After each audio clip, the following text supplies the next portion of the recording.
Bienvenidos al podcast de Bustamante Favara, un espacio para conversar sobre los temas que impactan al mundo jurídico y empresarial. Empecemos. Bienvenidos al podcast de Bustamante Favara. Hoy vamos a abordar un tema fundamental dentro del sistema tributario ecuatoriano, el impuesto a la renta aplicable a personas naturales. Es importante mencionar que el 29 de diciembre del 2025, el Servicio de Rentas Internas actualizó la tabla progresiva de impuesto a la renta para personas naturales y sucesiones indivisas, así como la tabla aplicable al impuesto sobre herencias, legados y donaciones. Disposiciones que entran en vigencia desde el 1 de enero del 2026. En este episodio revisaremos qué ingresos están grabados, cómo funciona la tabla de impuesto, qué gastos se pueden considerar y cuáles son las principales obligaciones tributarias para las personas naturales. En esta ocasión nos acompaña el doctor Diego Pino Roditi, socio del área de tax de Bustamante Favara. Bienvenido, doctor. Muchas gracias, Lili. Para comenzar, Diego, ¿qué se considera ingresos para una persona natural a efectos del impuesto a la renta? Muchas gracias, Lili. Bueno, realmente el tema es súper importante, más aún en esta época en que las personas naturales tienen que realizar su declaración del impuesto a la renta. ¿Qué se consideran ingresos? Pues digamos que son todas las entradas de dinero, bienes, incluso especies o hasta servicios que recibe una persona natural. Puede ser, por ejemplo, fruto de su trabajo, las remuneraciones, sueldos, salarios que recibe por su trabajo, o los honorarios si es que tiene alguna actividad que no está bajo relación de dependencia, el arriendo que recibe el dueño de una casa, un departamento, otorgada en arriendo. En general, las actividades incluso económicas o empresariales que le reportan pues una renta o un ingreso a las personas. El concepto de ingreso realmente es muy amplio. Para ser un poco más específicos y acogiendo esta parte de los sueldos y salarios, creo que es de interés de la mayoría de personas, ¿cómo funciona este impuesto para una persona natural que trabaja bajo relación de dependencia? Es importante anotar que cuando una persona natural trabaja bajo relación de dependencia, ocurre un tratamiento diferente a nivel tributario. Probablemente lo más relevante es que el empleador actúa como agente de retención del impuesto a la renta que corresponde al empleado. Para esto se basa en la proyección de los ingresos anuales del empleado y el uso de gastos personales. Con esto, el empleador realiza la liquidación, efectúa la retención que corresponda y el pago correspondiente a la administración tributaria mediante una declaración que pues la realiza mensualmente. Topando el tema de los gastos personales, ya que vimos los ingresos y su funcionamiento en general o qué tipo de ingresos son, los gastos personales es la segunda parte más importante del cálculo de impuesto a la renta. ¿Cómo funciona la rebaja de impuesto a la renta por estos gastos personales? Como lo mencionas, los gastos personales tienen una importancia fundamental para la liquidación del impuesto a la renta de personas naturales, tanto para las que trabajan bajo relación de dependencia como las que no trabajan bajo relación de dependencia.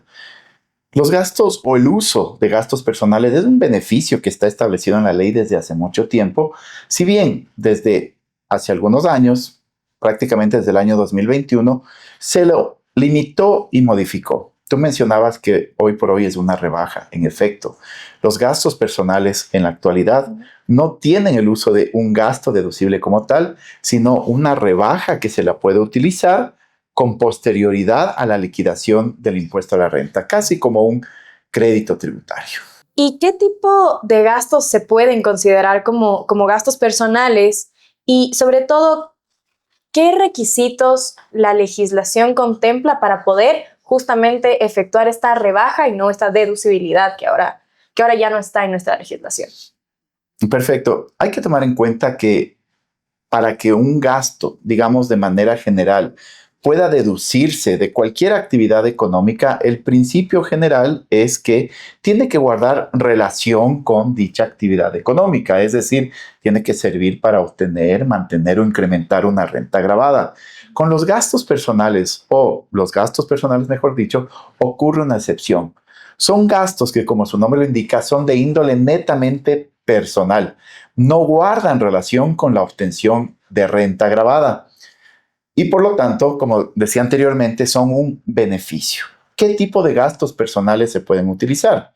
Hoy por hoy, gastos de alimentación, gastos de vivienda, gastos de salud, gastos de vestimenta y gastos de educación. Siguiendo este ámbito un poco familiar de los tipos de gastos que pueden haber, ¿qué se consideran y cómo es el tratamiento de las cargas familiares en los gastos personales? Las cargas familiares es un concepto muy relevante en materia de gastos personales, porque este beneficio no aplica o no sirve solamente para la persona que realiza la declaración o que obtiene los ingresos, sino que también se puede extender por gastos que han realizado determinadas personas que se pueden considerar cargas personales del declarante. ¿Quiénes son las cargas personales? Digamos, aquellas personas que económicamente dependen del declarante, del contribuyente. ¿Quiénes pueden ser? Los hijos, obviamente, la esposa, obviamente, si es que no recibe otro tipo de ingresos, hijos menores de edad y hasta 21 años de edad, y en ciertos casos, hasta cuando se refiere a gastos, por ejemplo, de universidad, eso puede incluso ampliarse. Puede ser cargas familiares hasta los padres del contribuyente, siempre que sean dependientes del contribuyente. Obviamente, esta dependencia se tiene que acreditar, no pueden recibir ingresos más allá de las pensiones jubilares o ciertos límites. No obstante, pues el concepto de cargas familiares está limitado, digamos, a las personas señaladas en la ley y que económicamente dependen del contribuyente. Para un fin más práctico, ¿cómo se calcula el impuesto a la renta y cuál es la tarifa para las personas naturales? Las personas naturales, a diferencia de las sociedades, pagan el impuesto a la renta de una forma progresiva. Esto significa que la tarifa es, en efecto, progresiva. Mientras más ingresos se tengan, más alta es el porcentaje de la tarifa que se tiene que pagar. Para este efecto, cada año la Administración Tributaria emite una tabla, es bastante común la tabla de impuesto a la renta de personas naturales, así se la conoce, que no es otra cosa que un mecanismo en donde se establece la tarifa que corresponde de acuerdo a cada rango de ingresos que puede tener una persona. Entonces, si es que alguien tiene más que ingresos, la base imponible correspondiente superior a $12,200 aproximadamente, va a tener que pagar un impuesto a la renta en el año, progresivamente.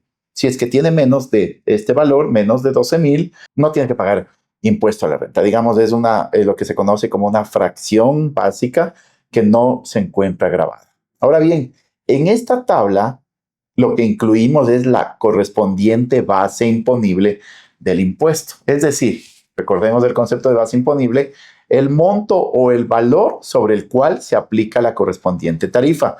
Y una vez que las personas ya identifican en qué rango de esta tabla progresiva están, ¿cuándo debe, en su generalidad, y cómo se debe verificar la fecha en la que una persona tiene que declarar y pagar el impuesto a la renta? De acuerdo al 9º dígito del número del RUC, todos los contribuyentes, o mejor dicho, los sujetos pasivos de impuestos, tienen que registrarse, valga la redundancia, en un registro que lleva el Servicio de Rentas Internas, que se llama el Registro Único de Contribuyentes. Entonces, de acuerdo a este número, que guarda además relación con la cédula de la persona, se identifica el 9º dígito de este número y con base en esta referencia se tiene que realizar la declaración del impuesto a la renta, que como decíamos al inicio, empieza en marzo desde el día 10, de acuerdo al 9º dígito. Lo que hemos hablado es desde una perspectiva general. Y parte de la reforma que hubo el anterior año y de esta nueva resolución, también se aumentó la tarifa para impuestos, legados y donaciones. ¿Qué ocurre justamente cuando una persona natural recibe una herencia o una donación? Las herencias o legados y las donaciones, es decir, las transferencias gratuitas por causa de muerte en el primer caso o entre vivos en el segundo, se encuentran grabadas con el impuesto a la renta. Existe para el efecto una tabla que también se emite justamente con la tabla de la tarifa de impuesto para personas naturales, en donde también se establece de manera progresiva la correspondiente tarifa que se debe, digamos, pagar, de ser el caso, o que aplica, mejor dicho, sobre los montos o los valores recibidos por una herencia, por un legado o por una donación. Y al ocurrir cualquiera de estos tres escenarios, ¿cuál es la importancia de la declaración patrimonial? La declaración patrimonial es muy importante para las personas naturales, que en todo caso es una obligación formal que tienen que cumplir ciertas personas naturales, solo es obligación para personas naturales, que han llegado a ciertos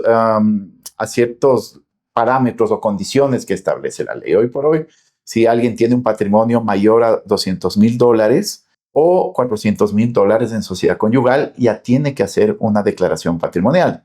La declaración patrimonial no es, digamos, una declaración que nos obliga o nos exige pagar un impuesto. No obstante, sí es una obligación que las personas que cumplen estos montos, estos parámetros, tienen que realizar, y que consiste en declarar, identificar su patrimonio, que incluye bienes, incluye cuentas bancarias, incluye casas, etcétera, incluye cuentas activos, ¿no es cierto?, cuentas por cobrar, y obviamente restado los pasivos que pueda tener, cuentas por pagar, deudas, etcétera, y que es un instrumento de control para la administración tributaria. O sea, por un lado es una obligación, el patrimonio tanto local como el patrimonio del exterior, y por otro lado es un instrumento básico de control que tiene la administración tributaria, porque es importante identificar si es que ha habido incrementos patrimoniales, por ejemplo, de un año al otro,